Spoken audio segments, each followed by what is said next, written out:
8 నెలల పిల్లల దగ్గర నుంచి ముసలి వాళ్ళ వరకు ఎవరైనా ఈ రెసిపీని తినొచ్చు. ఎంతో హెల్దీ అండ్ టేస్టీ రెసిపీ అండి. అంతేకాకుండా చాలా బలమైన రెసిపీ, పిల్లలకైనా పెద్దలకైనా కూడా. ఈ రెసిపీ ప్రాసెస్ కూడా చూసేద్దాం పదండి.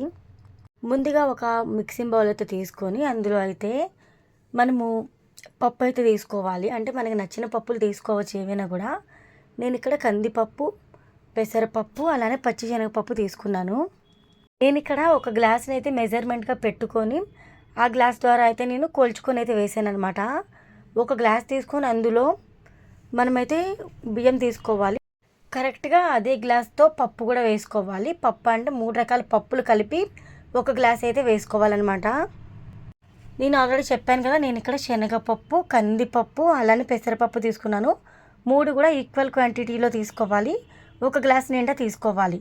అంటే మనము బియ్యం ఎంత తీసుకున్నామో ఈ 3 పప్పులు కలిపి అంతే క్వాంటిటీ తీసుకోవాలండి. అర్థమైంది కదా. ఈ పప్పులన్నీ శుభ్రంగా ఒక 2 సార్లు కడిగి తీసుకొని మంచినీళ్ళు అయితే పోసుకొని ఒక అరగంట వరకు అయితే నానబెట్టుకొని తీసుకోవాలండి. అరగంట తర్వాత స్టవ్ ఆన్ చేసుకొని స్టవ్ మీద ప్యాన్ పెట్టేయాలి. నేను ఇక్కడ కుక్కర్ తీసుకున్నానండి. కుక్కర్ గిన్నె కాస్త హీట్ అయిన తర్వాత ఒక 2 టేబుల్ స్పూన్ వరకు ఆయిల్ అయితే వేసుకొని అందులో జీలకర్ర అయితే వేసుకొని అలానే మిరియాలు కొంచెం వేసుకోండి, ఫ్లేవర్కి బాగుంటుంది. అలానే ఉల్లిపాయ ముక్కలు, అలానే 2 లేదా 3 పచ్చిమిర్చి ముక్కలు కూడా వేసుకోవాలి. అందులోనే శుభ్రంగా కడిగి తీసుకున్న పాలకూర ఒక 2 కట్టలు తీసుకొని వేసుకోవాలండి. మీరు చిన్నపిల్లల కోసం అయితే ప్రిపేర్ చేస్తున్నట్లయితే కనుక మిరియాలు స్కిప్ చేసేయండి. అలానే మరీ చిన్నపిల్లల కోసం ప్రిపేర్ చేస్తే కనుక కొంచెం స్పైసీ అనేది తగ్గించుకోవాలంటే మిర్చి అయితే కావాలనుకుంటే ఒకటి యాడ్ చేసుకోవచ్చు, వద్దనుకుంటే మా పిల్లలు తినరు అనుకుంటే స్కిప్ చేసేయచ్చు, పర్వాలేదు. అలానే 8 నుంచి సంవత్సరంలో పిల్లలకైతే పాలకూర కూడా చాలా సన్నగా తరిగి వేసుకొని చక్కగా పాలకూర ఆనియన్స్ ఫ్రై అయిన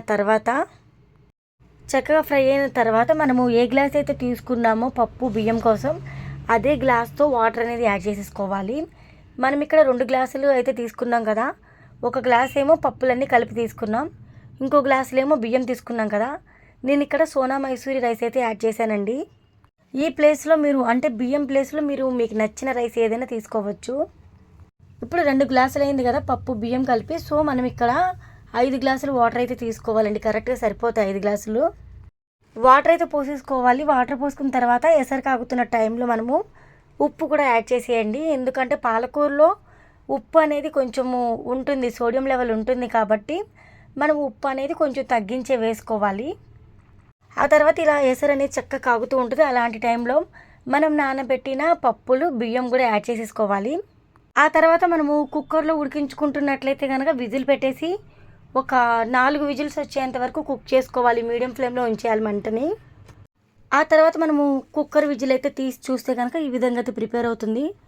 లేదు మేము బయట ప్రిపేర్ చేసేసుకుంటాం అనుకుంటే కనుక వాటర్ అంతా ఇంకిపోయిన తర్వాత ఫైనల్గా మనము చిన్న మంట పెట్టేసి అంటే లో ఫ్లేమ్లో పెట్టేసి మూత పెట్టేసుకొని ఉడికించేసుకోవాలి. బయట ఉడికించుకుంటే కనుక పప్పులన్నీ వేసాం, ఇక్కడ శనగపప్పు కూడా వేసాం కాబట్టి కుక్కర్లో అయితే ఇంకొంచెం టైం సేవ్ అవుతుంది, త్వరగా కుక్ అయిపోతుంది అనమాట.